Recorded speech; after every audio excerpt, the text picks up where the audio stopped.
Hi folks, welcome to the Skeleton Reps virtual salon series. My name is Callie Considine. I'm a core member here at the Skeleton Represents, practicing my craft alongside the artistic director and founder, Ria T. DiLullo. Ria, you want to pop on and say hi? Hello, everyone. Thank you so Hello. much. I appreciate you choosing to join us this Saturday evening. You are in excellent hands for what is down to be an exciting ride. Thank you, Ria. Thanks, Callie. Folks, tonight we are going to be experiencing Stuart Eugene Bloussel's The Death of Ruby Slippers and what soon followed after. Stuart, if you would like to pop on and say hello to our audience. Hello, and thank you for coming, and enjoy it. Thank you. Before we begin, I want to tell you a little bit about the Skeleton Represents. We are a new work development company with a mission to explore modern myth, and that could mean anything from recontextualizing ancient mythology into contemporary settings to exploring what is mythological about our own age. With this mission often comes challenging material, and so I offer a heads up that this play does include explicit content. The Salon series is our primary vehicle for new work development. They're intended for plays that are past the point of reading and editing around a table, and they're in need of staging in front of an audience to develop further. If you want to follow more of what we do here at the Skeleton Represents, please like and subscribe. We also run entirely on donations. So if you like what we have to offer, feel free to show us some love on Venmo at Skeleton Rep. After the show, the actors will turn on their videos and take a bow, at which point you are welcome to put any regards in the YouTube chat box. For anyone who would like to stay, I'll be leading a short post-show discussion where you can ask questions of the artists as well as share your compliments as we celebrate the new work together. Thank you, and with no further ado, please sit back and enjoy the death of Ruby Slippers and what soon followed after.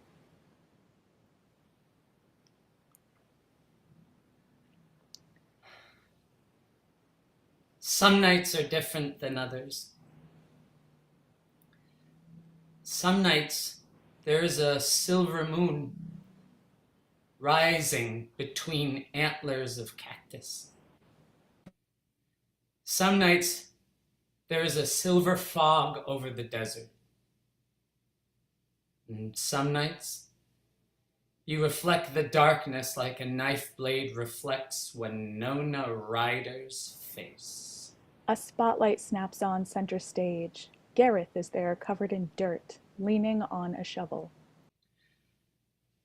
I haven't slept well. In weeks. Maybe years.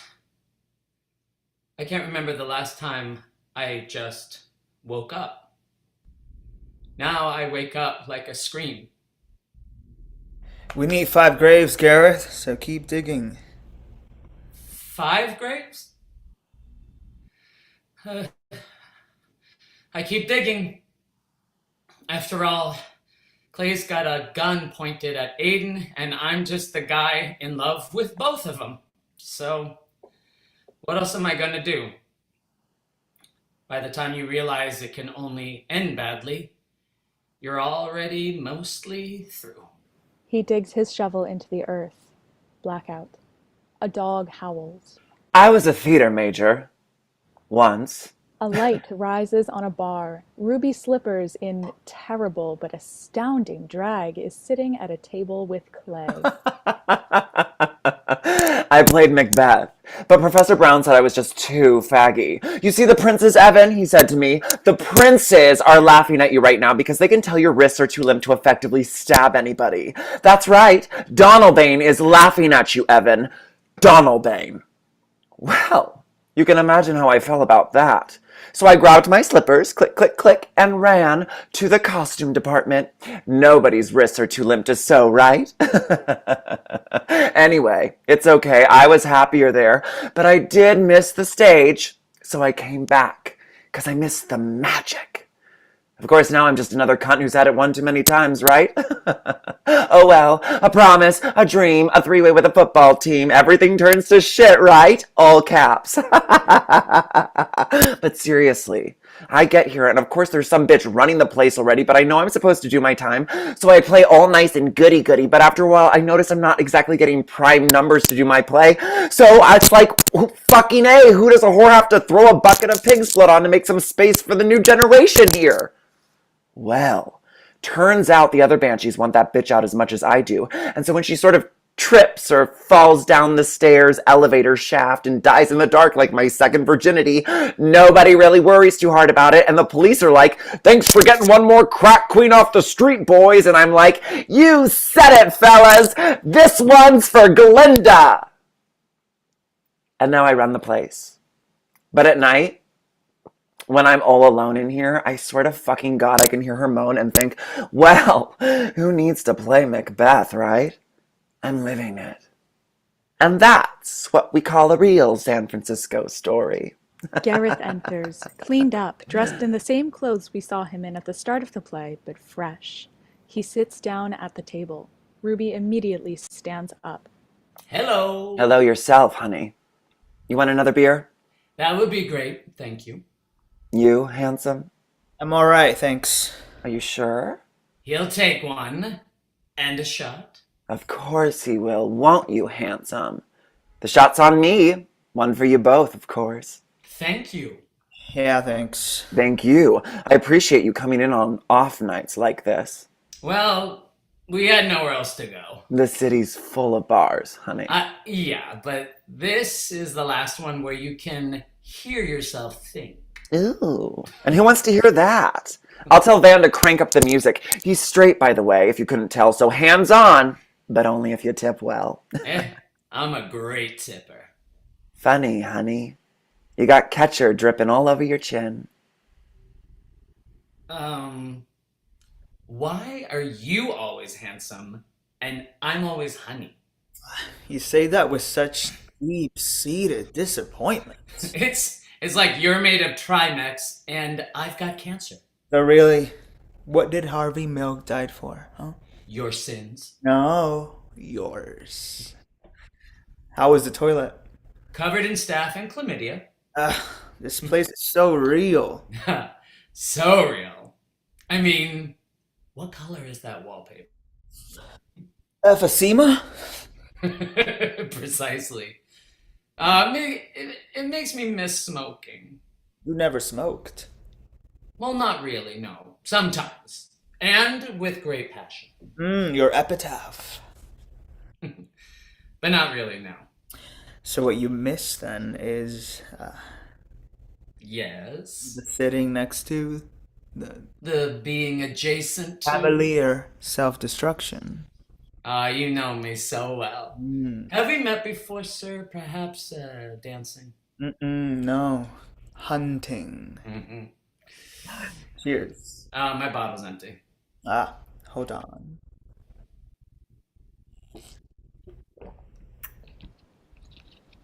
Clay grabs Gareth's face and drizzles the beer directly from his mouth into his.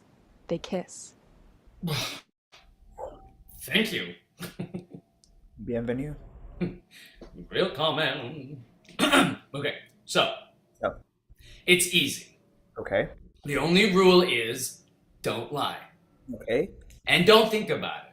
That's 2 rules. It's the same rule twice, really. What? No, Jess. You got it? Yes. Yeah, great. You first. Okay. Don't think about it. Well, but I want to ask something. Exactly. You want to ask, fill in the blank. It's all versions of rights, right? Huh? You know what I mean. Actually, The point is, you don't learn anything if you think too hard about it. Like, you don't learn anything about yourself. You're supposed to be tapping into the subconscious here. okay. Yeah. The part of you that isn't rehearsed, isn't constructed, the part of you that isn't polite.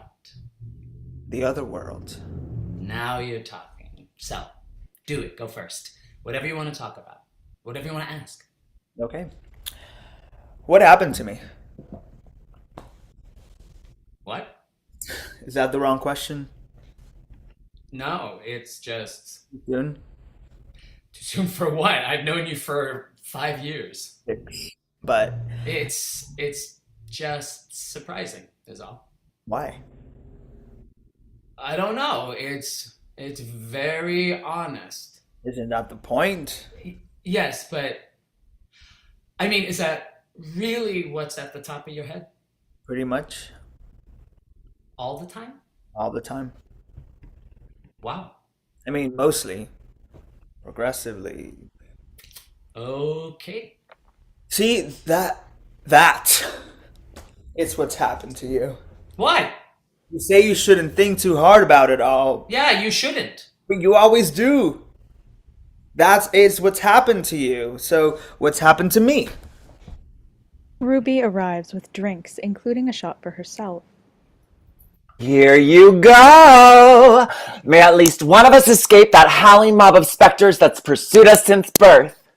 Oh. Boys, I know this place is dead, but try to look alive, okay? Laugh or some shit. Bareback each other in public. You're clearly Truvada whore, so don't let a history of corpses stop you. Live, laugh, love. Especially you, handsome. You clearly need a good laugh. I adore her. I think she hates me. You think everyone hates you, but they never do.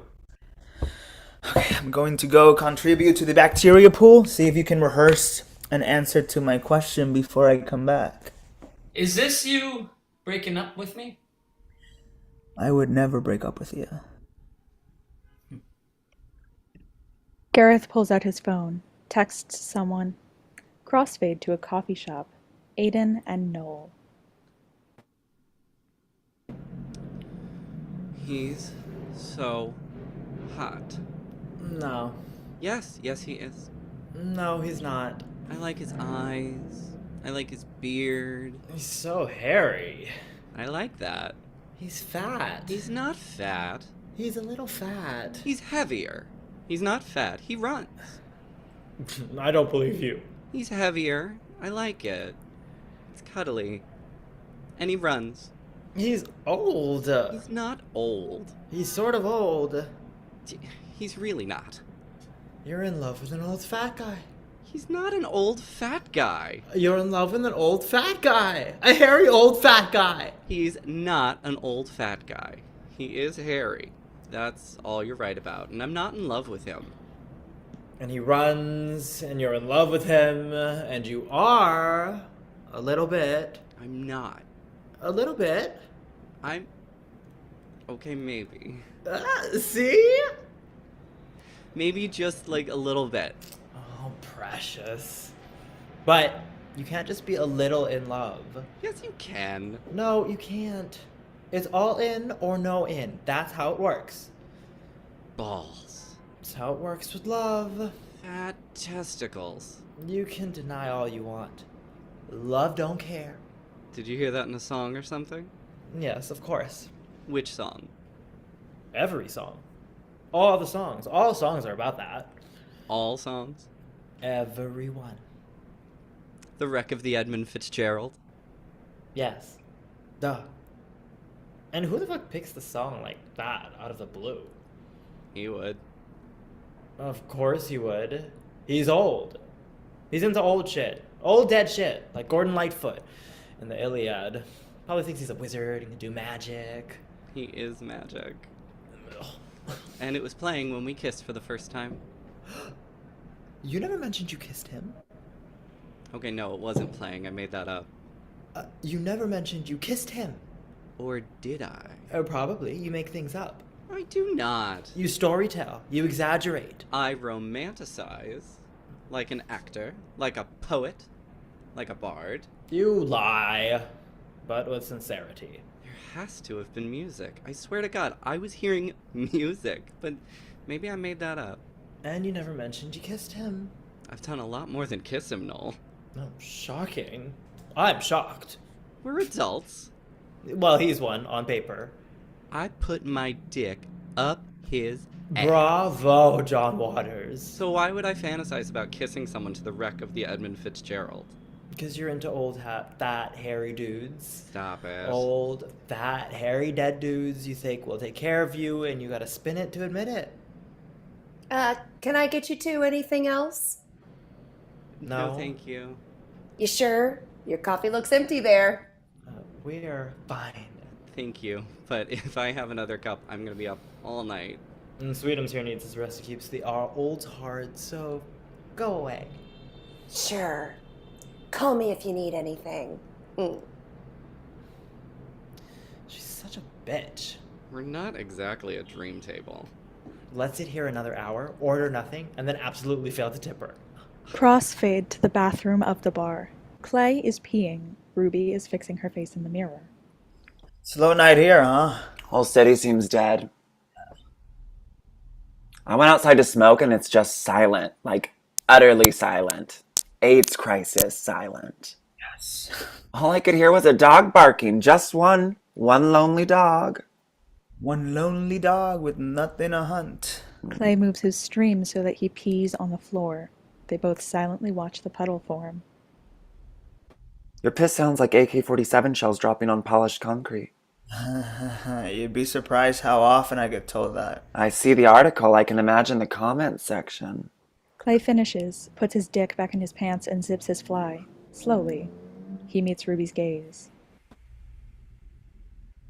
So there's a back door to this place? There's a back door to everything, handsome. Show me. Crossfade to the main part of the bar. Gareth is staring at his phone. Wendy enters. She's wearing a tiara and a white sash that says, "Getting married." Oh my god. How real. Samantha, oh my god, it's so real. Sit down before you embarrass me. It looks sticky. Sit down or leave because you are embarrassing me. There's nobody here. So let's go. One drink first. Why? Because it's my night. And that's the rule. Every bar we enter, one drink. Can I help you? Can we see a menu? And we're done. We don't really have... She'll take a gin and tonic. Well. Oh, there's only well. Sounds perfect. Make it two. Sit anywhere you like. A light appears at a table that wasn't there before. Sit. Now. Go. Wendy moves to the table and sits. Then Samantha joins her. It's a kindness. It's like we're in a different world. Uh-huh. It's like we're underground. That's because they raised the sidewalk after the earthquake, so technically we are. It's like we've died. I mean, I'm pretty mortified right now, so... It's just so real. Accurate. Just so real. We won't stay long, I promise. It's a little too real, isn't it? Oh, way too real. But every bar we enter, one drink. That's the rule. And if we break the rule? Bad luck. I'm not taking any chances. Crossfade back to the coffee shop. He used to be perfectly cup-sized is the thing. Stop. He's definitely more of a bear now. Stop. He used to be really handsome. Stop. He used to be young. He's in his late 30s? It's really more early 40s, believe me, I know. And why is it such a crime with you? Knowing is not a crime. It's a tragedy. His age, that's what I mean. Everybody ages, including you. I mean, you're not exactly 20. I don't know what you're talking about. Actually, how old are you? I can never tell. I use potions to ensure that. I thought you said he was the wizard. Pay no attention to the man behind the curtain unless you want your eyes gouged out. Anyway, the point is, he used to be hella pretty, and it's totally fine that he's not so much anymore. And it's also totally fine that you're in total love with him. I'm not in love with him. Oh, whatever, Totally. bitch. It's sweet. Thank you. Except for the part where he's got a boyfriend, and said boyfriend is totally hot and a psycho. You think Clay is hot? I think Clay is okay.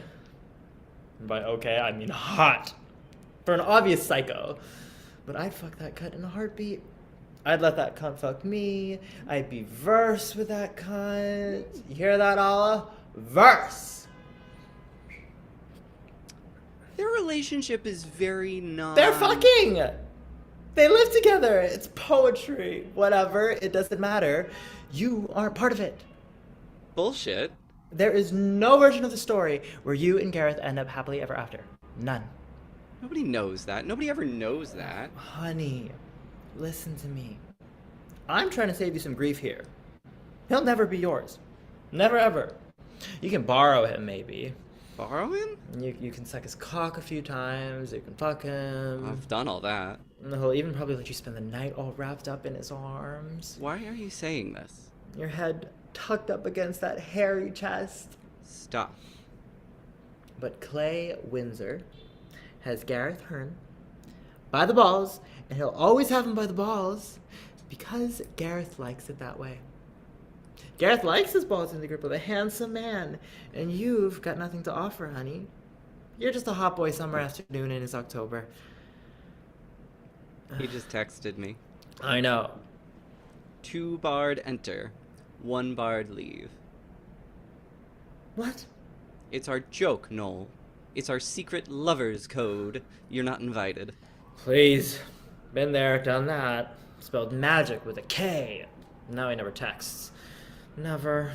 Don't suppose you two want more coffee? Oh, no thank you. Well, just, I guess, let me know. We will. So go away till then. Okay. Alright, just promise me you won't let him play with your heart. You're both old as fuck. And only one rung down from fugly. But you're less old and a good guy. And I care about you. Even if I'll never let you touch my delicious nubbins again, because you clearly have no sense of responsibility to other people or think about the impact of your decisions. But I'm used to that because I'm a fox. You're a rose. And you can do better than him. But if you insist on selling yourself short, at the very least stay on your guard. And have some fucking boundaries, because people are nightmares, boo. Howling and needy ghosts. Don't forget it. Crossfade to the back alley, where Clay is strangling Ruby. Right now you're thinking, what did I do to deserve this, huh? But the fact is, you know. Your whole life has been falling down a fail hole to this moment. You walked in here and you're shitty. I vomited on these and woken up in a puddle of my own urine shoes that, one, don't match your even shittier dress, and 2, aren't even a tie into your name. Seriously? How fucking dumb can you be to call yourself Ruby Slippers and then not wear fucking Ruby Slippers? Was there a fucking red sequin draw and I just missed the memo? Killing you is a fucking mercy. I'm doing it because you need it done. Because you've been begging for it for years. I'm killing you because this place is fucking empty because guys my age are raising kids in NOEL Valley and or having crystal meth orgies in Soma. Guys older than me are mostly dead or so deep inside the shame closet they couldn't find their way out even if Mr. Tumnus showed up in a halter and a jockstrap to light their way. And guys younger than me could just give a fuck about anything other than finding a boyfriend, getting rich, and telling people who fucking lived through the Anita Bryant and Pat Buchanan that they are ableist for calling out just how spoiled they all are. I'm killing you for the kid I was. The kid still saved behind my firewall. The kid who believed it gets better. I'm killing you for my college boyfriend who treated me like shit and then fucking cried on the phone 4 years later, telling me I was the love of his life because I got hot. Fuck that guy. I am killing you because I've never been to Palm Springs, but I already have invites to 5 different hotel rooms. I'm killing you because Bravo used to show movies. I'm killing you because there are so many volumes of Tales of the City. Because there are guys who will never be on RuPaul's Drag Race and feel shitty about it. Aww.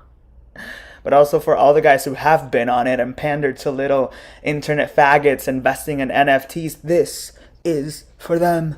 For straight men who think it's okay to ask for blowjobs, and for gay guys who think it's okay to give it to them. For men who think they're feminists, but call each other Mary. For self-described pigs. This is for the guys who don't read. This is for the guys that can fuck better than they can have a conversation and still can't really fuck. This is for them. For the very good looking. For the men who take good care of themselves. For anyone using initials on or a flag. For the no fats, no thins, no femmes, no masks, no blacks, no whites, no Asian, no trans, no drugs, no booze, no smoking, no bi, no poly, no monogamy, no kink, no vanilla, no AIDS, no atheist, no faith, no feelings, no humans. This is for the guys who think Frodo and Sam are gay. You know, this is for anyone who made justifications for short bus. This is for all the people who are grateful for Glee. This is their fucking warning. You're their fucking warning. Your body, your fucking legs sticking out from under the house. You want these shoes, fuckers? Come pry them off her cold feet and then wait your fucking turn, because I am coming. Because I wasn't enough. I followed the rules and I wasn't enough. And now I am leading the hounds of the dead. And we're rising out of the desert like heat and coming in by moonlight. Ruby is dead. Clay drops the body. Ruby's corpse raises one hand in a thumbs up to the audience. Crossfade back to the cafe. So, what is so great about him? What? Tell me why you're so into him. I thought you didn't want to encourage this. I don't, but we have nothing else to talk about, so... We have other stuff to talk about. Not really. Who are you seeing? Nobody, and I never will again, so what's so great about him? What do you care? I don't. You know him. You don't need me to explain. It's not about him, it's about you. Oh, so suddenly it's about me. All of our conversations are pretty much about you. How generous. Anyways, you obviously want to talk about him, so... So I feel like you're just gonna make fun of whatever I say. Probably true.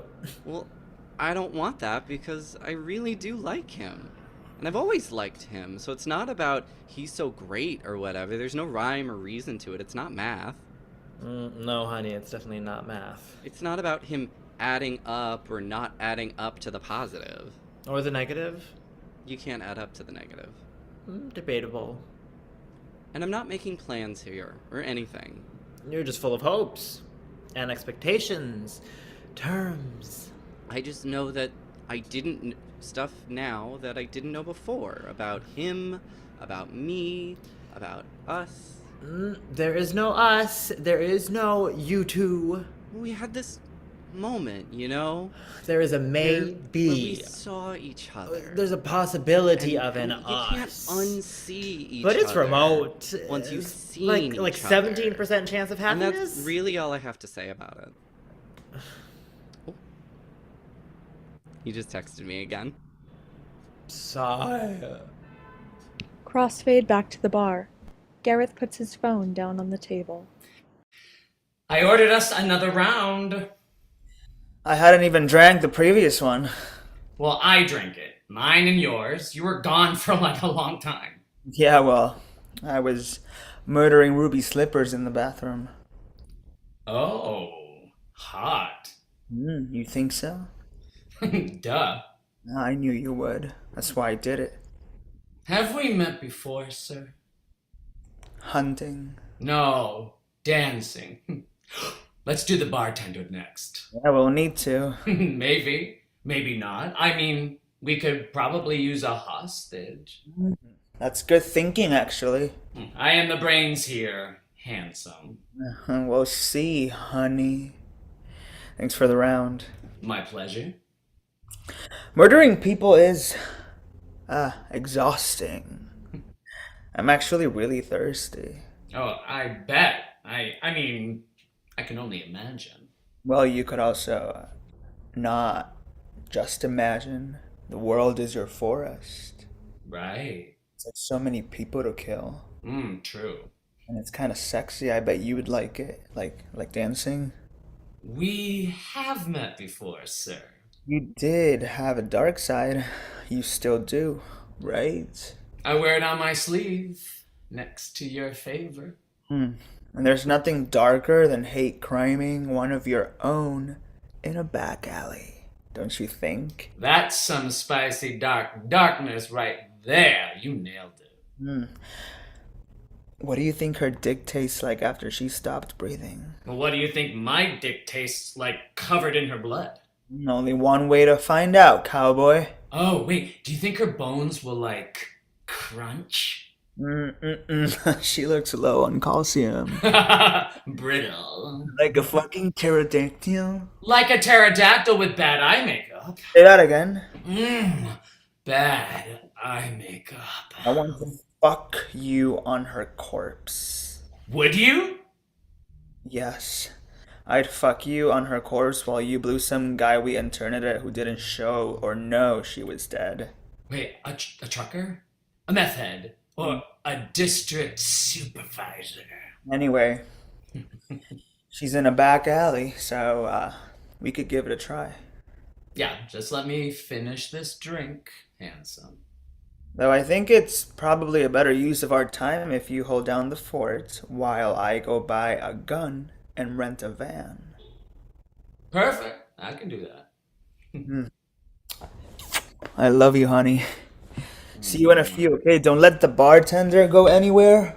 Clay Or those discreetly bitches. seizes Garrett's phone with his own. He nods towards Samantha and Wendy, who appear at the table, obviously listening. He's just kidding, ladies. Fuck off, weirdos. Absolutely. Our bad. Have a nice evening. Clay walks over to Wendy. Hey, marriage is fucking beautiful. Congratulations. He's drunk. You're both assholes. Love is love. Enjoy your evenings, alright?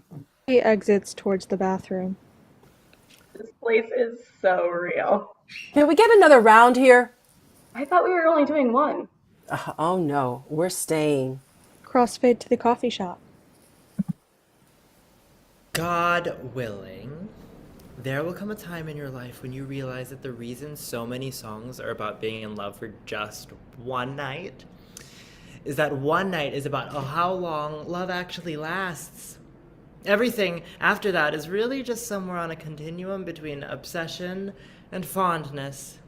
All love songs, if sung the right way, sound like the confessions of some kind of violently insane person. This is because all lovers are in the throes of some kind of violent insanity. And don't at me, wee Aiden, because I'm not talking just from experience, though I am. This is like in mythology and shit. This is Deirdre to Tanabata. This is the true. Crossfade to behind the bar. Gareth stands over Ruby's body, horrified. He sees a garbage bag. He pulls a full garbage bag out of the can and throws it aside. He picks up Ruby's body and puts it into the can, and puts the full garbage bag and stuffs it on top of her, covering her. Her feet stick out. Then one after the other they slide into the can and are replaced by first one hand, then another, and then Ruby lifts the garbage bag over her head as she stands up in the can, smiling at Gareth. Are you okay? Ruby vanishes back into the can. The bag of garbage covers the top and her completely. Van has seen nothing. Yes. Is your friend coming back? My friend? It's so dead out there. Like, your monkeypox dead. And those two girls just closed out. So, if you guys don't mind, I'm probably gonna call it soon. Call it? Shut down early. I mean. Sure. Yeah, I just want to get home, and sometimes it can take forever, depending on the trains. So Sure. I just need to clear it with Ruby, Ruby? the owner. Oh, Ruby. Yeah, who seems to have totally fucked off. Not that this doesn't happen. I mean, no customers, and she's a cokehead. Yeah, I've texted her like 5 times, but it just Clay seems. steps in and clubs Van over the head with a handgun, knocking him out. What the fuck is going on? Where did you say that little boyfriend of yours was tonight? I didn't. Clay holds up his phone. Is that my phone? Crossfade back to the coffee shop. Well, guys, I think I'm gonna close up. You're open until midnight. Well, you're the only people here and you haven't bought anything in an hour, so... Oh, totally. It says we on your door understand. that you're open till midnight. I know, but yeah. Oh, it's okay. We'll go. Sure. In an hour. Noel, come on. She'd like to go home. Thank you. Sorry to keep you here. You have been great. Thank you. But Noel. Fine. Thank you. Clay and Gareth burst in. They are covered in blood. Aiden, you're still here. I texted you I'd wait. Clay too. Kinky. Hello, handsome. We're closed, actually. Clay pulls out his gun. You sure are, honey. Crossfade, a spotlight on Ruby, who appears in the bar, singing before a tattered red curtain. The hills are alive with dead drag queen hookers. And those hills are all in the Castro between 18th and 24th, am I right? And how is everybody doing tonight? Brr, it's cold out there, isn't it? Must be dead fucking middle of summer or the apocalypse. That's the problem with the Bay Area. You can never tell if it's the end of the world or just microclimates. But I'm drunk. Is this thing on? Anyone here from the tech industry? Yes, no, yes. Bias all around, baby. JK, I know you're broke too. I mean, America, am I right? I mean, the USA, are you listening? But seriously, folks, who doesn't miss the America of yesteryear? Who doesn't miss the good old days?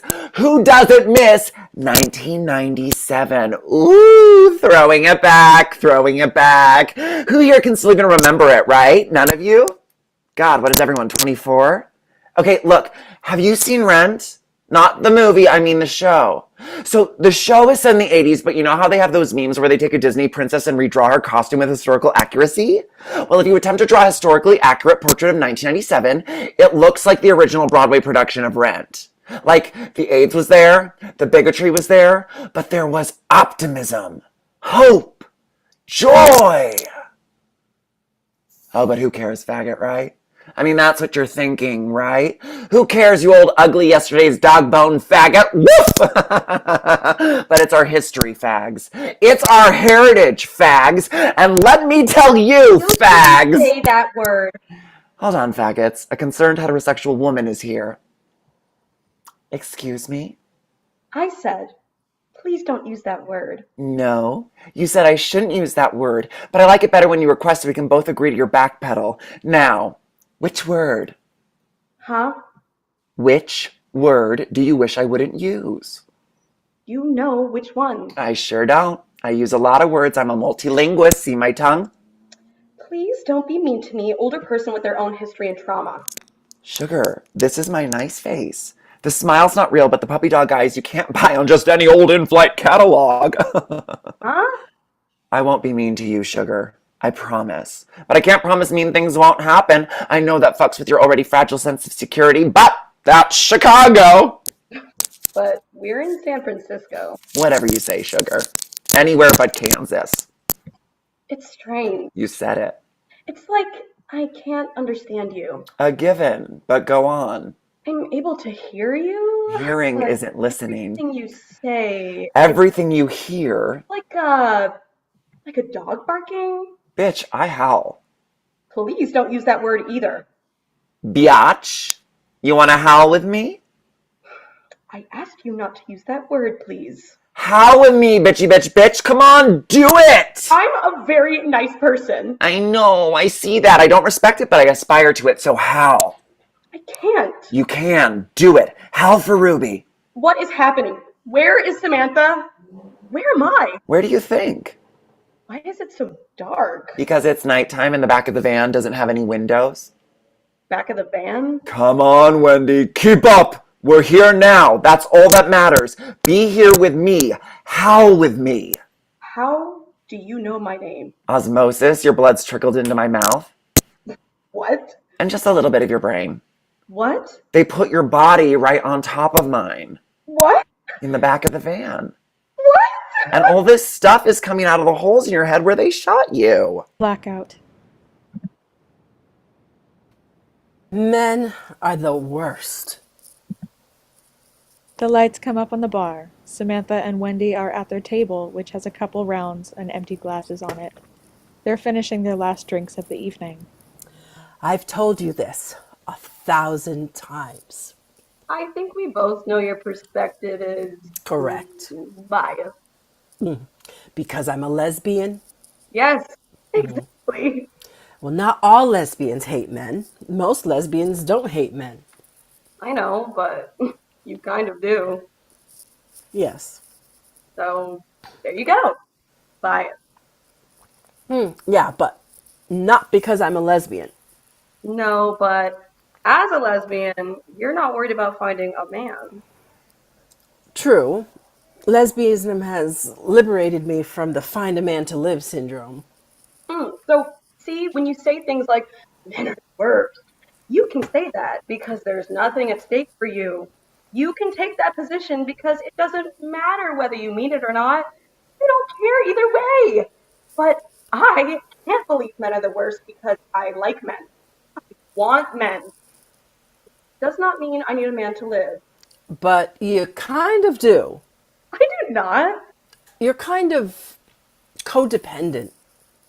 Yes, but not specifically with men. I have a codependent relationship with my mother. I have a codependent relationship with my boss. I have a codependent relationship with you. Whatever. I don't think it's bad that I like having people to care about. Don't you like having a girlfriend? I'm more of a girlfriends type of girl. You know what I mean.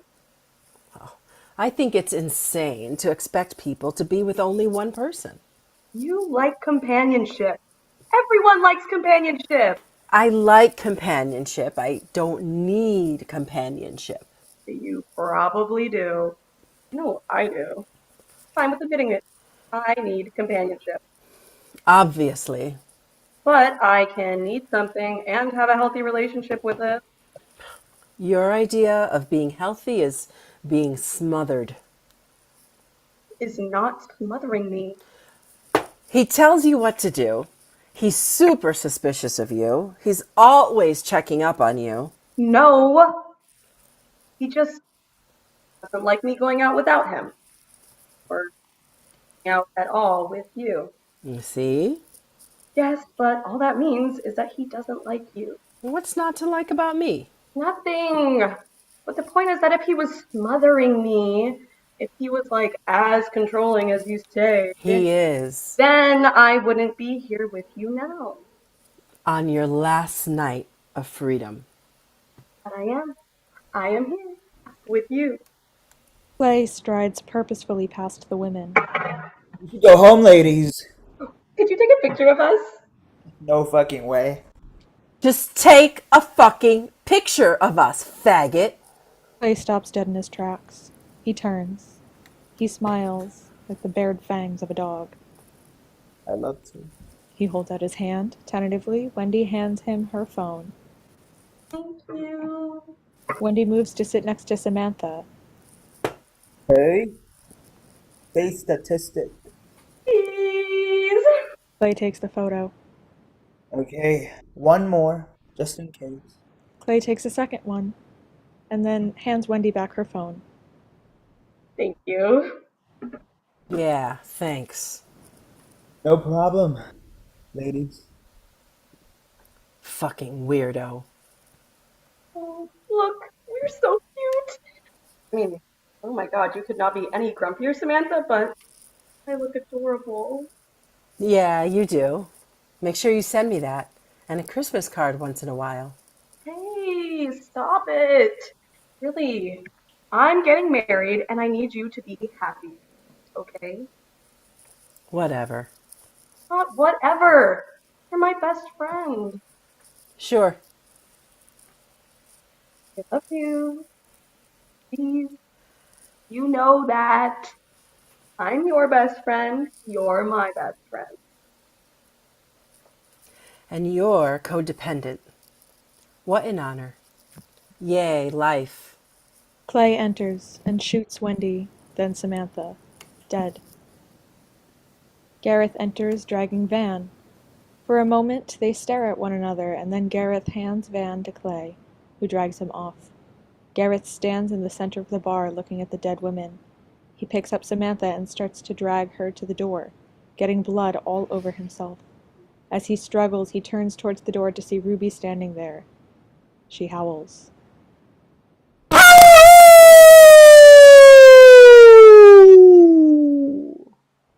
Blackout. Ruby's howl is joined by other howls. The howling builds into a roar. Lights up on the cafe. Clay moves the gun back and forth between NOEL and Brooke. So the question is, which one do we kill? Neither. Neither, Clay. Let's just go. Gareth, come on, please. You've seen From Dusk Till Dawn. Yeah, in like 1997. 96. Actually, the point is, we can't just go. We either leave with another hostage, or we don't leave, or they don't leave. Why don't you take both of us? Excuse me? Why don't you take both of us? Honestly, interesting thought, but... Clay, let's go, please. Shut up, Gareth! But honestly, I don't see this, de-escalating. Do you? What? If anything, I have a feeling it's going to really super quick ramp the fuck up, so... Oh, wouldn't that mean that 2 hostages would... So much room in the van, and we've already got a hostage and 3 bodies in there. 3 bodies? And as is, we're going to have to take this guy's boyfriend. Oh, he's not my boyfriend. Leave Aiden out of this. Babe, I would have, but you had to keep texting him like a complete cunt, so... What the fuck has happened to you? I asked you that, boyo. Still waiting on an answer. Clay, please, for fuck's sake, we need to get the fuck out of here! We're going to, don't worry. I just need to decide what we do here. Just take us both, please! I'm not going to take you both. Then take her, man. What? He's gonna kill whoever he doesn't take. Not necessarily. I'd rather it be me than you. What? He's going to kill us both. Not necessarily. It's just a matter of now or later. Not necessarily. Maybe you'll escape somehow. Clay, please. I hope you do. Clay shoots and kills NOEL. Oh my god. Oh my fucking god. Ready to go, Aiden? Gareth? Get him in the van, will you? Shh, come with me, okay? Gareth leads Aiden out. Are there security cameras here? What? In here, in this place. It's a coffee shop. No. No! Good, don't worry. Oh, hey, we're gay. What? I'm telling you, I'm not a rapist. Neither is Gareth. Oh, thank you. Empty out the cash register, will you? I suspect money's going to come in handy. Is there a safe? Yes. No, Hurry, please. You're a novelty for me, but not novel enough, okay? Crossfade outside. Oh my god. Oh my fucking oh god. Oh my god. Calm down. I can't believe he did that. I can't believe he did that. I know. I have no idea what's going on. We should run. No, you should run. You too. I can't. There's a guy in the van. I can maybe still... Please. And, I mean, it's Clay, too, you know? Oh my god, I can't you serious? Well, we have a commitment. I told you this. I've spent 6 years of my life with him. He's a person. He's psychotic. Well, that's really true. You're in danger. Yeah, maybe, but not from him. You, on the other hand. We should run. Yeah, he'd follow us. He'd follow me. And anyway, we're already running. I'm so scared. I mean, me too. And like, horny as fuck. Right? You're so beautiful. Like so beautiful. Like we're on ecstasy. Beautiful. Why can't I stop seeing that? You can't unsee each other once you've seen each other. It's like nature or something. I wish it were drugs, but it's not. It's real. I think I want to touch you so badly. Can I touch you? Can I touch you? They reach for each other. The moment they touch, Gareth loses his mind. Oh, fuck! Oh, fuck! Gareth, what's wrong? Shit, Clay! Shit! Stay with me, Gareth. Stay with me. That was fucking Noel, Clay! Fucking Noel! Oh, you hated Noel.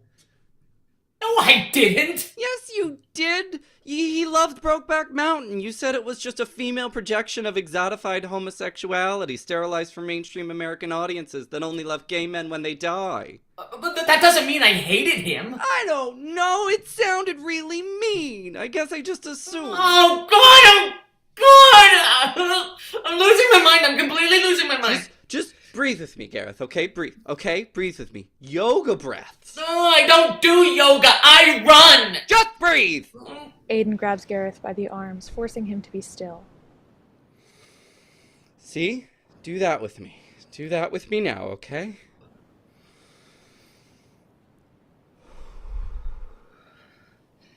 Aiden releases Gareth. Clay enters with Brooke at gunpoint. So is it like Bikram when you're all covered in blood? What, I do yoga.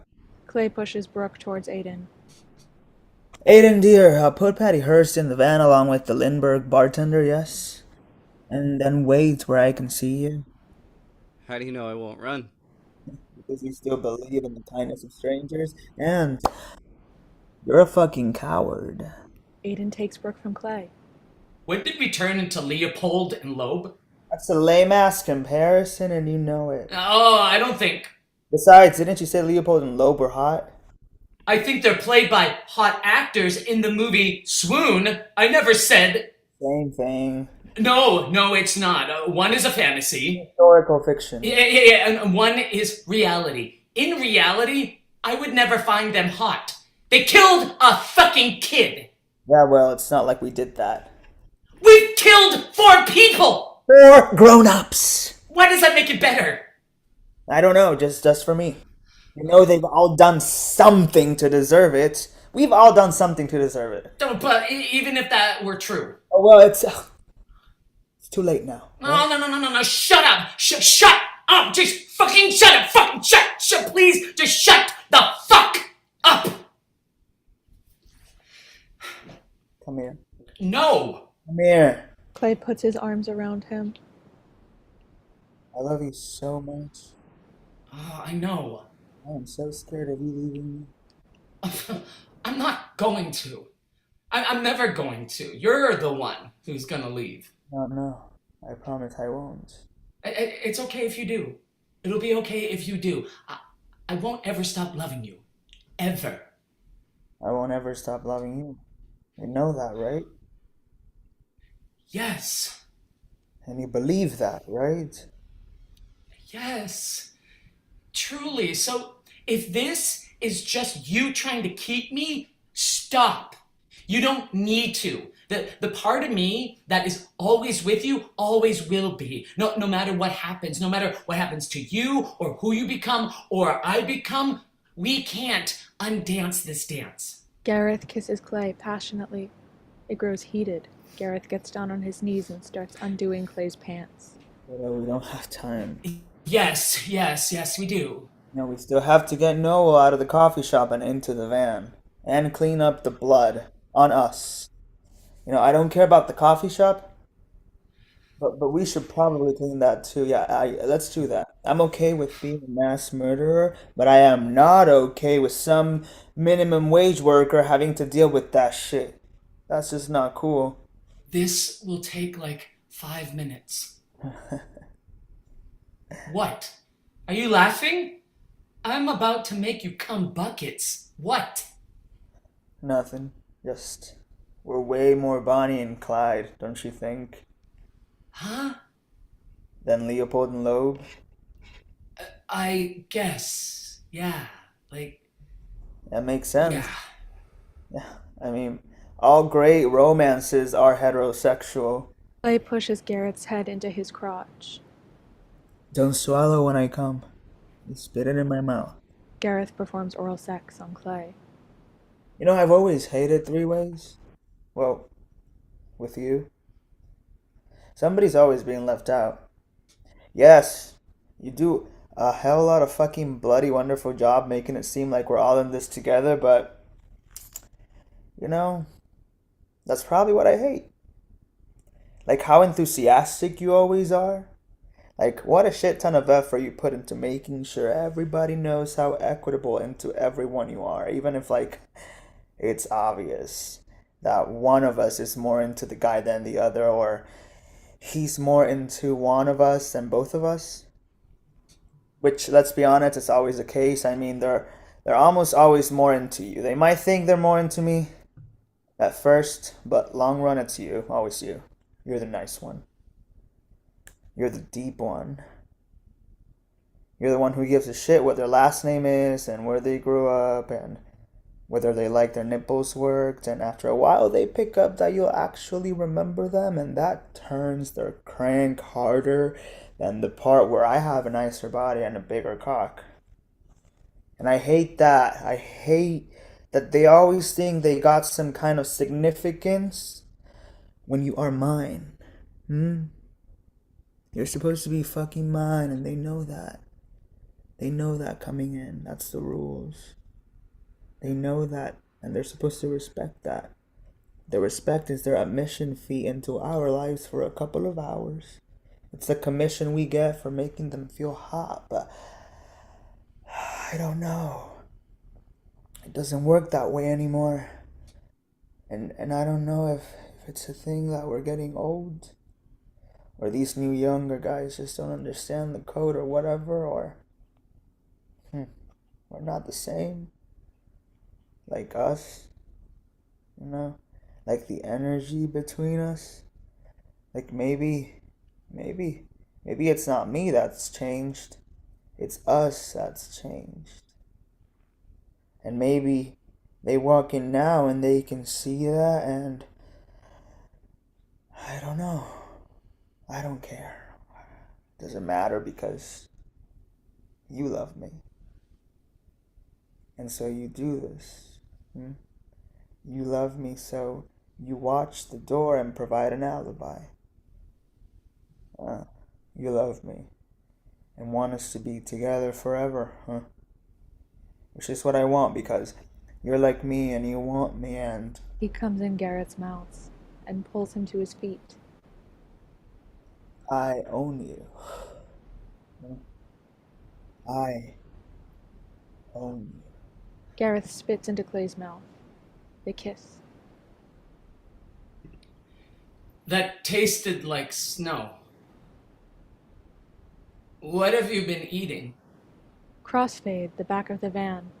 Van and Brooke are tied together. They are conscious. We hear the sound of the road. A pile of bodies forms the backdrop behind them.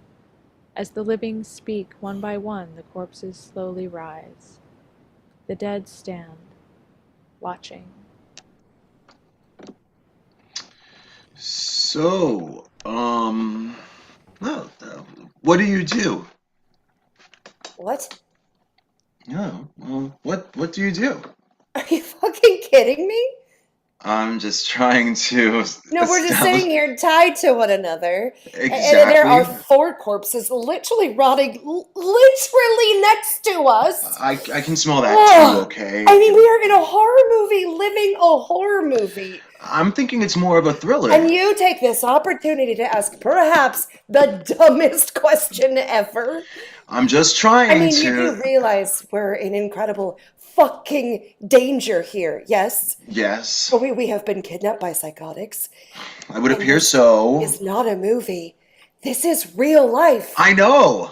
I mean, you're probably going to die. Wait, whoa. We don't know that. Oh, now isn't a great fucking time to make small talk. I'm sorry. I'm just Or trying like to establish. hit on me, What? if that's what you're really doing. No, Is that God, what no. you're really doing? No, God, no. That would be wildly inappropriate right now. Oh, agreed. Anyway, I'm married. So then why are you... Because I'm fucking terrified. Because we probably are going to die. Because I have never felt this fucking lonely in my life. You telling me it's any different for you? You telling me you'd rather die next to a stranger than a new friend? Or at least somebody you've had a fucking conversation with? I don't want to die alone. Especially die like this. And this is kind of alone. I mean, does there really need to be any other reasons? I don't like to talk when I'm scared. Well, I don't like to be silent. Well, it's a shame we're in this together then, isn't it? Yeah, it's a shame for that reason. That's why it's a shame that this is happening. Well, I mean, if you want to talk about a way to try and escape... I mean, I was probably going to get there. Yes, and then why didn't you just... I was trying to establish trust. Well, believe me, I trust you. I fucking trust you. You're the only person I can think of right now who hasn't killed someone or acted as an accomplice to a kidnapping and hostage situation, so I fucking trust you, okay? I fucking trust you. And if you've got any ideas about how to get out of this, I'd love to hear them. I am all fucking ears. But if all you want to do is talk or whatever, I can just do without that right now. Talking calms me down. Well, talking riles me up. I can see that. Yeah, so then shut the fuck up. Okay, I will. I'm sorry. Sorry if they offend you or hurt you or whatever. It's fine. It's just what I need. I get it. It's fine. Thank you. I wonder if this happened to me because I was such a shitty customer. So I can't believe we're dead. You'll be fine, sugar. Just give it time. 3 fags in the front seat, and we're stuck with the straights. Like, did this situation occur because I was doing something just to be an asshole? Honestly, I just can't believe that I specifically am dead. Me personally. You got all the time in the other world now. I mean, what kind of heteronormative afterlife have I been condemned to? I know I said take her, kill me, but now I'm like, I should not have said that. I spend more of my time in this world. Like, that's really all I get. That's it, sugar. That's all. I mean, I knew I wasn't going to heaven, but I don't think I deserved this hell. Also, like, shit, no, that was awesome. You're a hero. I never had time to rage, but a job. I have to learn to be alone.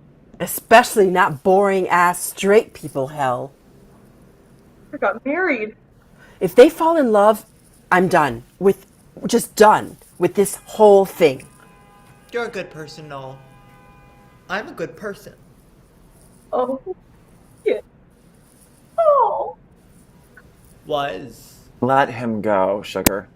Who's going to marry Paul? Oh, please, Wendy. I'm sure somebody will. Yeah, just not me. Was a good person. Everyone, just let it all go. And don't be afraid. This is temporary. Everything is, including you. Us. I'm a waitress. I'm I a know, bar. like it fucking matters, but that's what I am. I run a coffee shop. Oh, I'm a bartender. Oh, we have so much in common. Feel better? Yes, actually. Fabulous fucking tight. Now shut the fuck up. Oh my god. How the fuck do we get out of here? We need to get out of here. There is no way out, There puppies. has to be a way out. We're tied to our bodies, right? That's how it works, right? Do we ascend? Can we ascend? You're asking questions like any of us are gonna have any answers to that. Well, do you? You seem like you do. You do, don't you? Is there a god we pray to? I mean, I'm pretty sure this is proof that there's no god. We're awake. I mean, if we can talk like this, if we can listen, Hearing isn't if listening. we can interact, then maybe there is. A god? Or even gods. I mean, who can say? Nobody here has been dead before, have they? Sure, but if we can be ghosts, Is that what we are? then there must be some kind of Magic? With a K or with a C? Or god? or even God, right? I don't know, puppies. I've never been dead before. As in actually dead. Spiritually, I've been fucking dead for years. Spiritually speaking, I've had this band beat since 1997. But it's not the same, I'm discovering right now, in front of you. Real dead is real different. Real dead is making me realize that my heart's desire was always in my own backyard. But I don't desire much anymore. And a backyard strikes me as a very small part of a much bigger mystery. And the mystery is all there is. The mystery is what has me interested. And I suspect something's going to happen. I suspect we're all part of it. We're all a piece of the puzzle, but maybe not. Or maybe yes. But it's a stupid puzzle that belongs to someone else. We'll have to wait and see. It's fine either way because my story's over. Curtain down, Ruby. Thank you. Thank you. Thank you, Professor Brown. Thank you, Donald Bain. Thank you for everything. One by one, they lay down and die again. Ruby last of all. My wife's name is Beverly. I did not ask. No, we've only been married for 10 months. I did not ask. No, we were gonna start planning a family next year. Oh, I am aggressively not asking. God, what if she's already Oh, pregnant? please stop talking. Shit. What if she's pregnant? How the fuck is she going to take care of a kid all on her own? That's what you're worried about. Yes. Oh, whatever. Women do it all the time. Fuck. I have to get out of here. No, I mean, women do it all the time. Even when there's a man around, and half the time there isn't. No, I have to get back to her. Just calm down. Panic is not going to help. You don't understand. No, I do. I really do. Beverly could be pregnant. Yeah, well, she probably isn't. And even if she is, it's... Well, I don't want my kid to grow up without a dad. And I don't want my mother raising mine. So I understand. Trust me. You have a kid? I have two, actually. And their dad is... well, let's just say I wish he'd been kidnapped by psychotics because, well, that would have at least been an explanation. Why didn't you say something? No, I don't owe you my life story. Oh, okay. And I don't want to think about my kids right now. I imagine why. Okay. I'm sure your wife will be fine. I'm sure they will be too. Oh, please don't talk about them. Okay. No, please don't ask their names. I won't. Yeah, but you were going to ask, weren't you? Yeah. What's your name? My name is Brooke. Like a river. My name is Van. Oh no! Like what we're writing in. Yeah. Oh, like what we're writing in. Fuck. But it means air. This is a hearse. Yeah. I don't hear anything. Yeah, me neither. We're stopped. Crossfade to the front of the van. Gareth drives. Clay is next to him, holding a gun to Aiden's head. Do you think you can lower the gun? There's seriously nowhere I can run, so, like, you don't need to keep it pointed at me. Don't worry, the safety is on. I am not filled with confidence. Clay, just put the gun down, okay? He's not going anywhere. That's not why I have the gun to his head. Yeah, I know it's for my benefit. You don't have to spell it out, and you don't have to do that. I was hoping it would turn you on. It doesn't. Oh. Okay, well, in that case... He lowers the gun.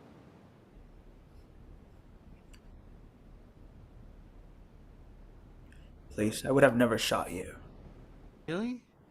I don't need him crying over your body. Oh. We're gonna need help digging those graves. Fantastic. Speaking of... He stops driving. Is this good? Yeah, it's good enough. Aiden, get out and do everything I tell you. What's happening? We're going to drop the bodies, I figured. bury them, Duh. and go to Mexico. Mexico? Means we're going to have to kill the hostages and bury them too. No. But don't worry, your family not a hostage, and we'll make them dig their own graves first. No. Come on, it'll be fun, and then you'll be one of us. No! Well, wasn't that adamant? I thought you wanted him along. I don't want to kill any more people. How about just one? No, none. Got it, we'll keep the girl for now. Why him? Why not? Let's just... You her? Agreed. Let's make the stag party, gentlemen.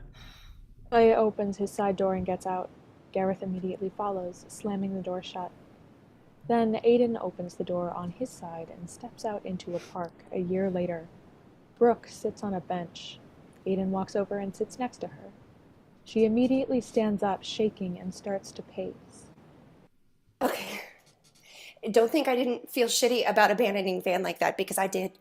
But I saw my chances and I had to take it, and I promised myself all I needed to do was to get somewhere safe, and I'd tell everyone what was going on. I'd send them after Van and you and whoever. I mean, but did you want me to have you rescued? Because I couldn't tell. I wasn't sure, and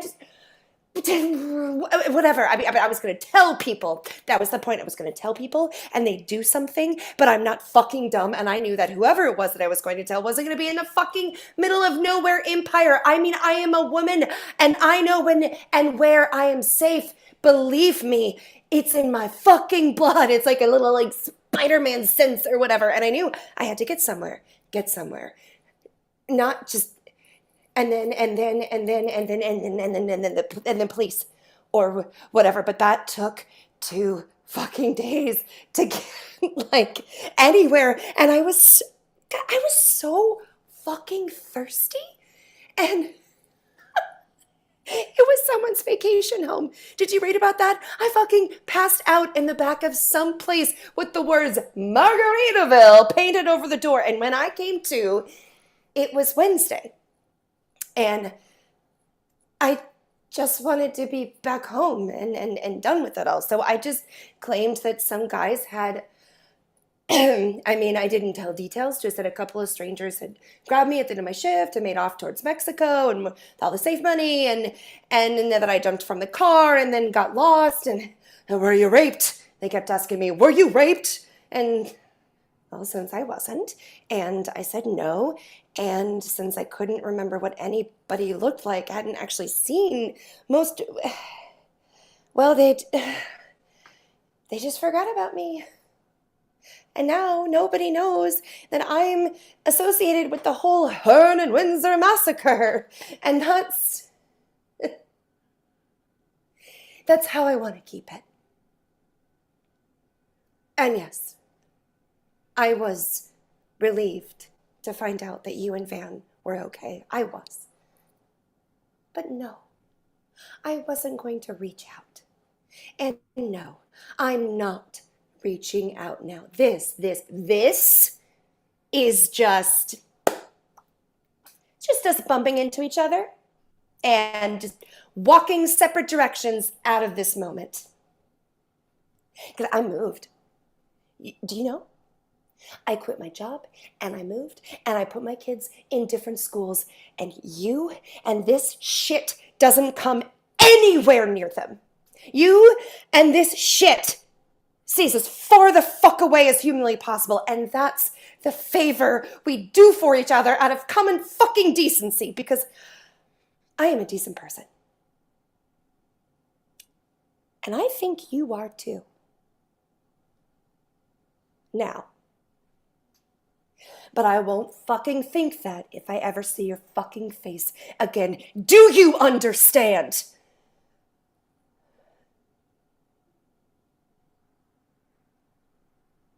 Fuck. Fuck. Fuck. What? I don't know. I don't know. It's like, I really want to go, but... You can. I understand. I'm sorry. I shouldn't have... Oh, no, you shouldn't have. You shouldn't have. And I shouldn't have. But now I don't want to go. Shit. Why do I want to hold on to this? I don't know, but it's the same for Van and for me.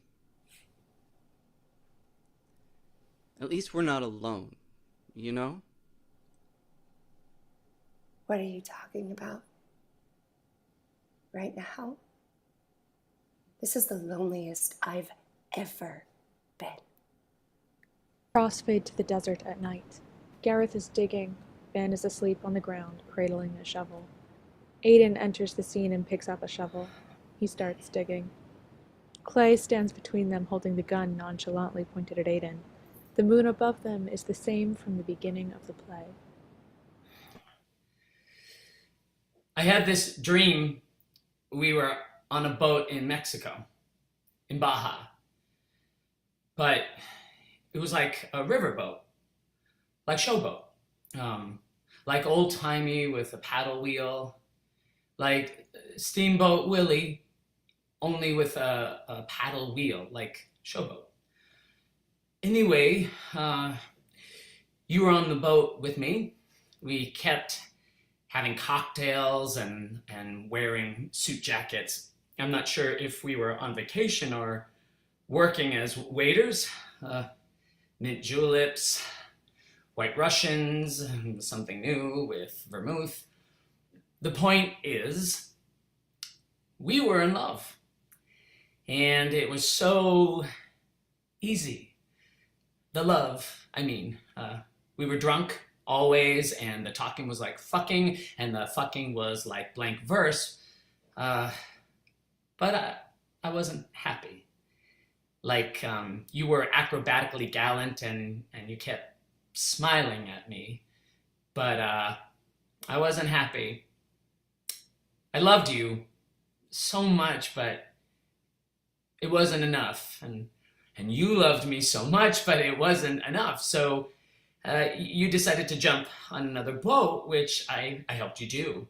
This boat was passing by, and you said, "Hey, I love you, give me a hand up," and I cupped my hands, and you put one foot in them like we were a gymnast team. And I tossed you, and you flew and landed on the boat like a fucking ballet dancer, and smiled at me, and there were tears in your eyes. But you were determined to just...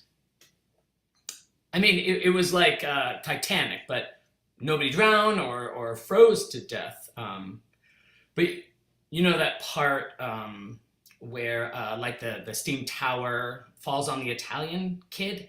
That happened twice. Once to you and once to me. And then I watched you drift away into the sunset, and I just drifted away into the sunset. There was sunset everywhere. There was sunset anywhere. It was Return of the King with a paddle boat, and then you were gone.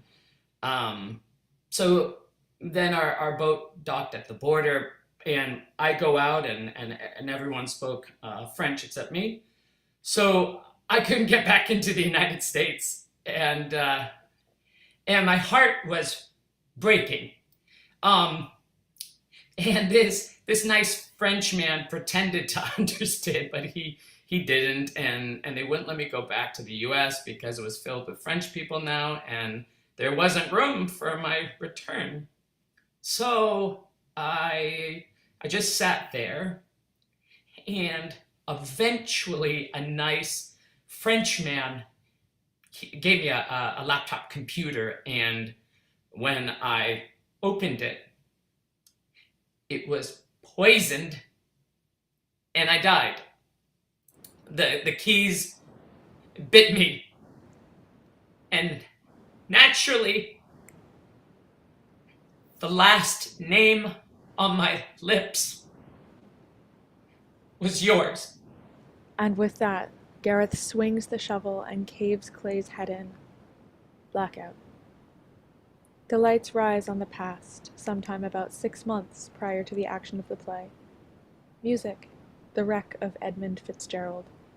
A Christmas tree glows first, then the rest of the room. Gareth is kissing Aiden. It is very passionate and real. He suddenly breaks away, and the music fades out. What? What?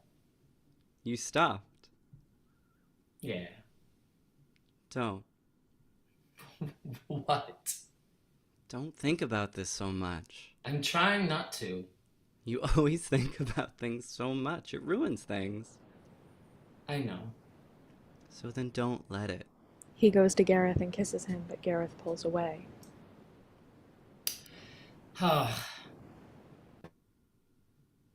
You're so sweet. Has anyone ever told you that? You're like this incredible warm light. Like springtime. Like we just took the storm shutters down, finally, and for the first time this year, there is warm light spreading into the shadows again. And the wind is blowing gently, and there's clover. And it's not gonna rain, but there's water under the soil, and things are gonna grow straight, healthy, clean. You're so clean. I love that about you. I can't remember ever feeling clean. Like ever. And it's dumb, but sometimes I catch myself thinking that if we were together, that I'd finally be clean. Like, just from being with you. Like, if we woke up together after having drifted off to sleep for a while, I'd be summer spooning you. Aiden suddenly pulls Gareth against him with unexpected, almost jarring ferocity. I love you. I love you. You know that? Shh, you barely know me. I want to be yours. I want to belong to you. No. Yes. Say yes. Say yes, and I am yours for whatever you want. You can do with me whatever you want. That's redundant, I know, but adorable, like me. Please, do what you want with me. What do you want? That doesn't matter. It needs to matter. It will matter. Take it from one who knows. Yeah, but that's love. Nah. Mm-mm. Love is loving someone just the way they are, whoever that may be. I don't know who you are. You don't. But I love you. Never said you didn't. Never said I didn't either. Hey. What? 2 barred enter. 1 barred leave. Gareth smiles. Aiden smiles back. Then, very quietly, sincerely, Aiden sings the first verse of Ivy by Frank Ocean. I thought that I was dreaming when you said you loved me. The start of nothing, I had no chance to prepare, couldn't see you coming. The start of nothing, I could hate you now.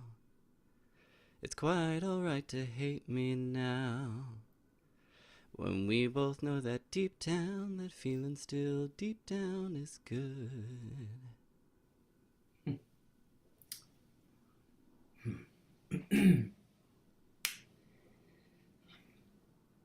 The holly and the ivy, when they are both full grown, of all the trees that are in the wood, the holly bears the crown.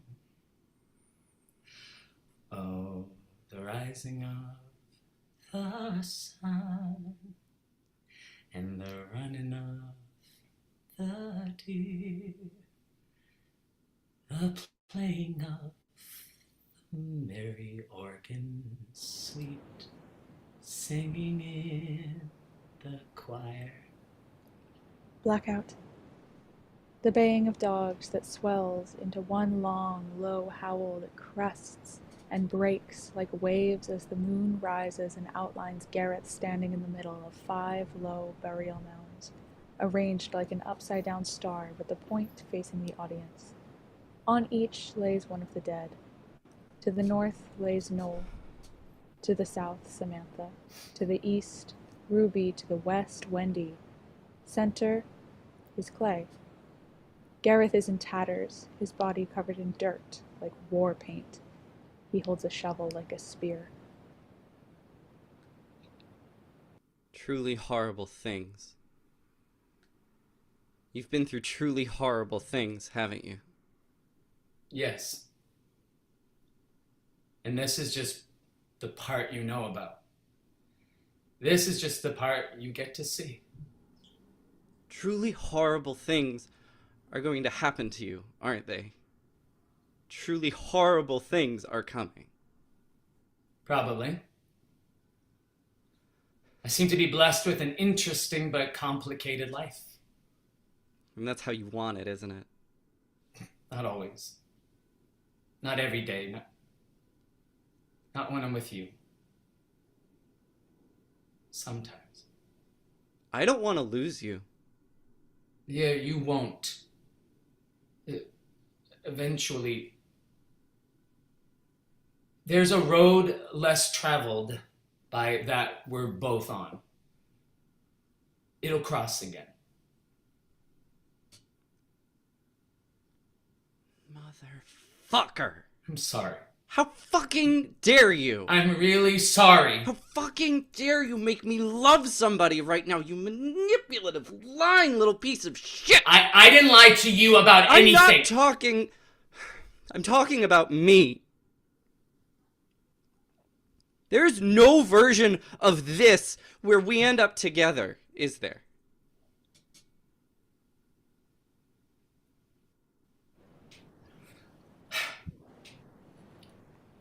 Be your own man, Aiden. Be your own man. And I promise to dream about you. Gareth turns away. Aiden goes over to Van and shakes him. Hey. The moon begins to fade. Hey. Still with me? Beverly, huh? Sure. Why is it so foggy? That's your fucking question? Can you stand? Can you stand? Come on, we need to go. Where are we? A desert. Well, is He's is not. he? Can you walk? I think so. Then walk. On his mound, Clay rises to a sitting position. So what happened to you? What happened to me?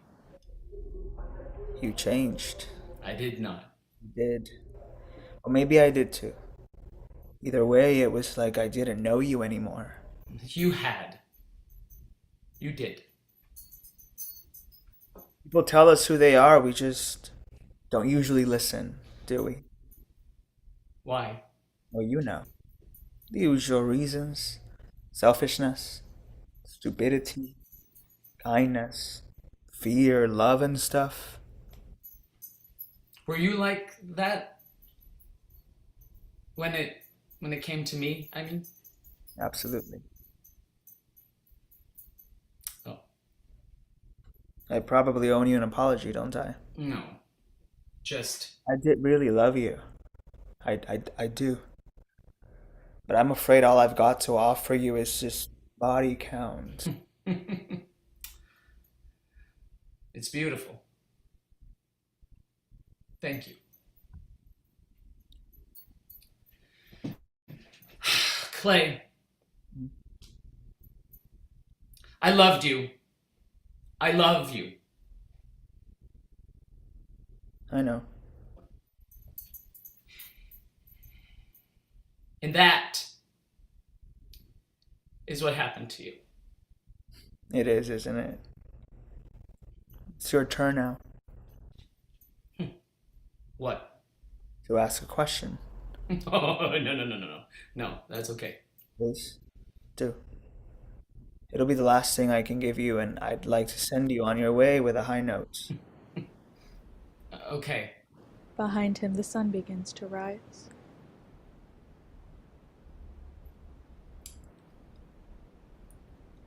Is there anything good about me? Find out.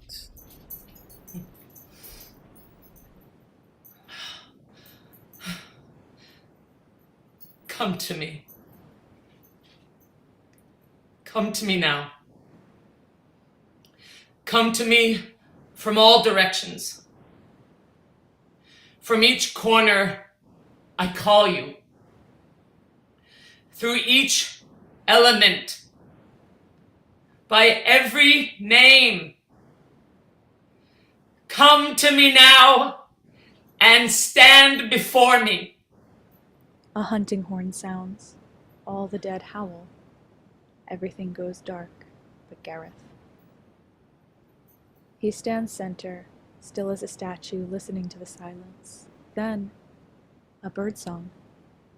He opens his eyes and the lights rise, revealing all the bodies gone, only the mounds remaining, and Gareth in the middle. Really? A fucking rainbow? Blackout. End of play.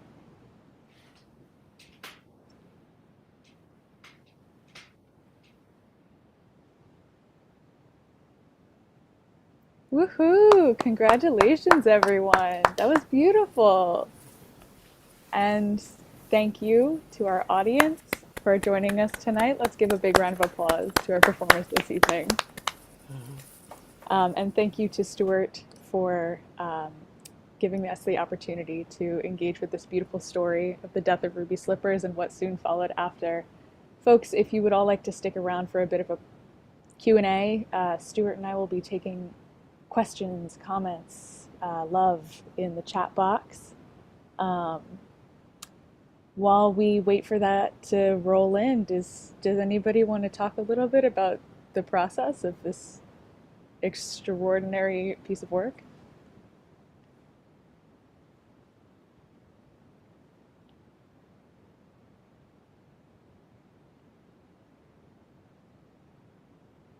Hi, Ria. Hi, if no one's gonna say something, I'll start. Stuart has something. Go I was for it. I was gonna say, if nothing else, I will use this opportunity to say thank you for this incredible process, because this play really started this process as a series of fragments, and now it's an actual play, and that is 100% due to this development process. So, yes, it was great. It was fantastic. I'm very happy. So, and I can talk about what that process is if people want to hear that, but do they? Okay. Mostly it's drafts. It's drafts and meetings with Emily and Ria, and Emily mostly saying things to me like, you could do it this way, but you could just do it better. And then Ria saying things like, this doesn't make sense. And between those two basic opposite ends of the spectrum of feedback, do it better and try to make it make sense, a play actually emerged. And perhaps most importantly, they urged me to keep doing drafts even when I started to think, no, it's done. And we did 2 drafts in the last week alone, and they weren't huge changes, but they were changes that really, really mattered. And it just feels like one of the most developed and refined pieces that I've gotten to put together in quite a long time. It's been a real blessing to have this level of feedback on such a regular basis. So. Thank you, Stuart. I'm seeing compliments in the chat coming in. We have hand clapping emojis, a few of those. We have well done, everybody. Congratulations. Yeah. I got a question for a specific actor. Is that okay? Xavier, can you talk a little bit about getting into the head of a mass murderer? That's a good question. Whoa. I think it's less about getting into the head of someone, but delineating the wants and needs of this role, and maybe your own. It could be as simple as, I love ice cream, right? So if I lean into the pleasure of wanting ice cream and sugarcoating that need and pleasure I feel of eating ice cream into the event, in this case, mass murdering or a kink, it's about finding the Shringara. Shringara is that oil of pleasure and what turns you on, what you like. So that's what I do. I lean in. And also, I always like praising playwrights because it's all in the text. If you just lean into the text, it's all in there. Sometimes there's not a lot to think about. There's a lot to think about as an actor, but if I trust the words that Stuart gave me and say them with X and Y intention and pleasure and whatever it requires, then it translates. But yeah, understanding a mass murderer, whoa. I, for this time around, I did not have to get into that. It could be fun, but no, I know there's a documentary going around Netflix that I should watch, so maybe that's my next homework, but that's it. That's great, thank you. I'll open up the floor to the other actors if anybody else wants to discuss what it was like to get into your character, because all of these characters live in such extremes.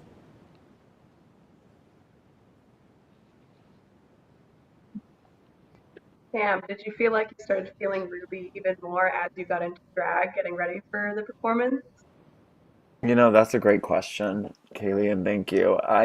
It's interesting. I think what I love about Ruby is that she's bitter, but also human, and wise and optimistic. And I don't know if that comes with donning drag or the pain and shame some of us go through to get to a place of drag. So for me, coming to New York City in my early 20s, I couldn't get cast in any roles because I too was really, really feminine. And I found drag because I had no other recourse.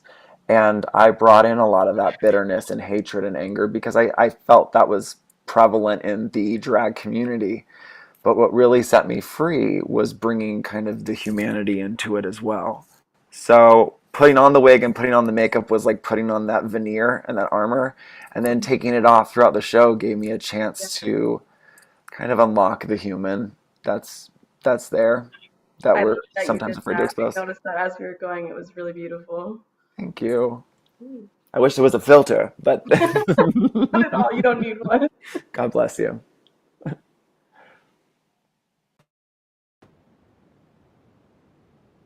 I gotta say, that was a fabulous game time decision because it's not like we rehearsed that process. So, Spirit of the play. Bravo, brava, congratulations. That was impactful and surprising, even from our end.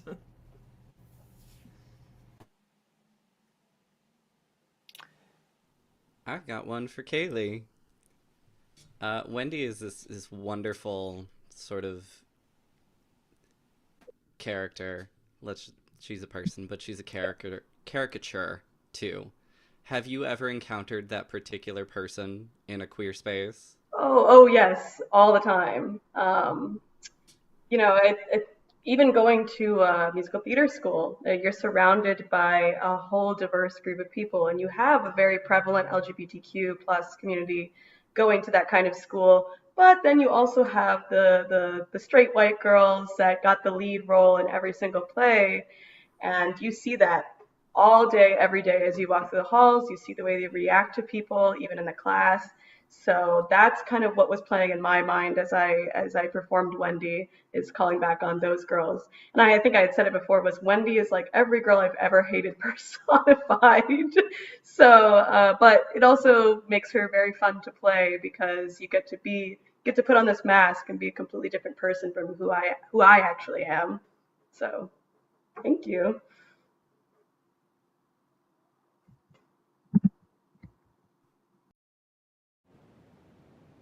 Any other questions to throw out amongst us? Just out of curiosity, Stuart, what was the first snippet that you started with this piece?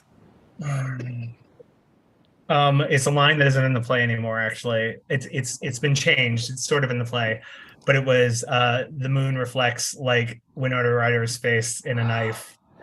That was like the way in for the show. Yeah, now it reflects the darkness, which was a tiny little change, but the change that was made in the last draft, that is a really good example of how a tiny change is often the most important change. You know, but yeah, it started with that. For some reason, I saw the cactus, I saw the moon, I saw Winona Ryder's face. So yeah, and I knew how the characters talked, and I think that was really where this began. It is maybe worth noting that Aiden was the last character to be created. He actually didn't exist until I would say I was getting close to turning in what became the first draft. So, and there was always something missing. It was a bunch of disconnected scenes, mostly between Clay and Gareth and a few of the other characters. Brooke's final monologue was the first thing of hers to appear. And then I wrote the character back from that. But Aiden was like totally a last minute addition. I was like, oh, Gareth needs some kind of love interest. And there he was. So.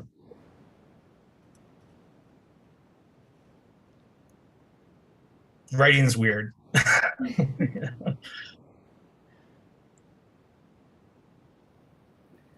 Stuart, who are you in this play? I mean, I'm Gareth, you know, obviously. In fact, sometimes I listen to the lines and I'm like, oh God, all my friends are listening to this play right now. And they're thinking, stop talking about yourself. Also, we know you don't run. Yeah, no, I'm Gareth, but there's a part of me that's Clay. There's a part of me that's Aiden. There's a part of me that's Wendy. There's a part of me that is Samantha, because I don't believe in creating characters that aren't humans. You know, I want everyone, no matter how big or little their part or how annoying their character, to still fundamentally be a person with a soul. And it's kind of my soul that I tend to put into every character, unless I'm very specifically modeling them after somebody I know. But yeah, part of what makes this play vulnerable for me is that Gareth is so obviously me. And I very rarely am so obviously me in something. So yeah. Which character are you? Are you the characters that you played, all of you, or was there a character in the show that you related to more?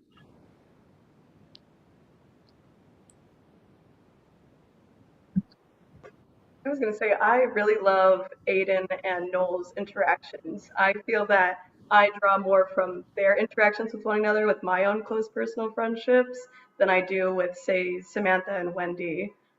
Maybe not as intensely, but the shit talking, the going back and forth, the banter, teasing one another, that's definitely what I connect with more. It's interesting. Like, I don't necessarily find like, oh, this is me. This is how I would respond. This is something that I can go, oh yeah, 100% me. But I have to be honest, Stuart, and tell you what a journey, just as a queer person, just as an individual figuring out their gender, whatever, to play around and to hear everyone and hear all these characters and hear the themes and hear all of these references that literally are beating me up. They're just like, everything is coming at me. And it's been an emotional journey. Like, I keep have to tell myself, don't cry the whole time, Josh. Don't be a fucking like baby. Fucking keep yourself together and just do this play. But it's really powerful. There's just something really bizarre in the fact that I have never, I guess, responded so deeply to a piece. And I think I'm in a world right now where I'm like trying, like in my world, being like, what do I relate to? What's out there that's written for me? I can't put myself in things anymore that were written for someone else. So this has been a really a blast. And as someone who like has stopped acting, like I'm moving on to other things, the acting is pulling me back in. But it's like it's just I'm indebted and I'm very grateful. So thank you. Thank you. That's lovely. Thank you so much. Everyone else do one now too. No, just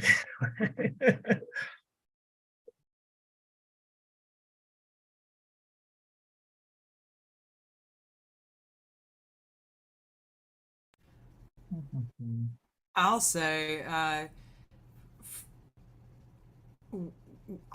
we at Skeleton Rep were so excited about this piece, and then everything this ensemble in particular brought to it, where, you know, we explore modern myth and we're egalitarian in what that means.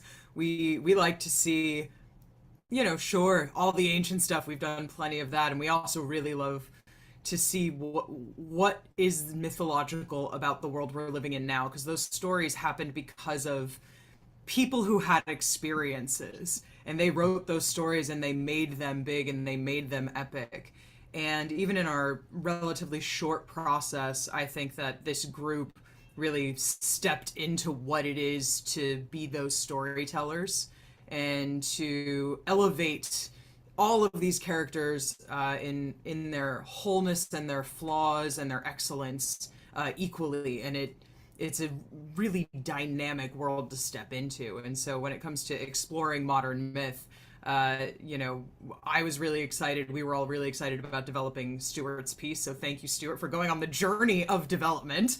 That can be tough sometimes to choose to step onto, you know, what that ride's going to consist of. And then thank you to this incredible ensemble. I mean, it's a true treasure to have all of you together.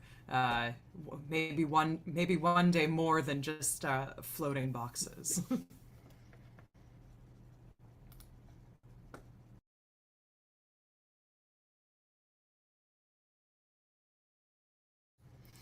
We had a hearty congratulations to everyone. Thank you for a great evening. And someone asked Stuart, outside of Gareth, which character spoke to you the loudest during the writing process? Clay. I mean, Clay is just, he spoke to me louder than Gareth, actually. I mean, Gareth is the one I relate to the most, but Clay is the center of the play, in my opinion. So, and in a weird way, he's a love letter to several people I know. who are dynamic, dark, terrifying people. But they're a lot of fun, and they're brave in a way that other people are not. And yeah, there's a lot of Clay that I weirdly admire, even though he's not the good guy in the play at all, obviously, but there's a lot about him that I envy, in some ways he's a personification of things I wish I could be. And so there's a loudness to that, I guess, I don't want to get into too much more detail because some of those people are watching and they're probably like, wait a minute, is Clay based on me? And I don't know. So I didn't say that. You did actually, but it's fun, so. Well, if No they one's weren't dead. thinking it before, they're thinking it now. Yeah, totally. Right. There are no bodies. There's this is not a confession. That's the important thing to put out there. No actual humans were harmed in the creative process of this play. So.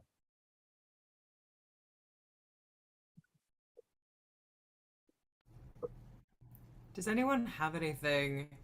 Burning last questions, burning confessions, anything anyone wants to share with the audience we got while we got them? Yeah. Lingering thought? I just wanted to shout out one last little moment of gratitude to Stuart for Skeleton Rep. This is and to Josh in particular, sharing this space with you and sharing our characters having a very intimate connection was something relatively new for me as an actor. I have a wealth of an experience at my disposal, but working in these scenes, which felt very, very intimate, either like almost pre-coital or post-coital, or they're like just tactile, and it felt very safe and comfortable working with you, and I wanted to thank you personally for that. And thank you, Skeleton Rep, for facilitating shows like this where we can explore these more intense, more physical aspects of humanity is really, really cool. To offer us a safe space to do that is really, really amazing. So thank you. Yeah, I say the same thing right back at you. It's like, it was always very easy. And I think the space allowed for us to have that. The words very easily helped us to flirt and be in love and to be mad and to be, everything. So I do deeply enjoy the forest behind you. I think that always helped my love for you deepen as I saw the sun peering through. So thank you.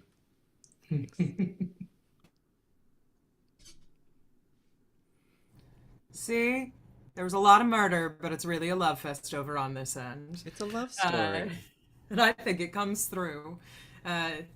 We had some more claps, and I will say that, we believe in being a team here and not a family, because families can do whatever the hell they want to each other, but a team signs up for the goal, and they all go at it together, no matter what happens.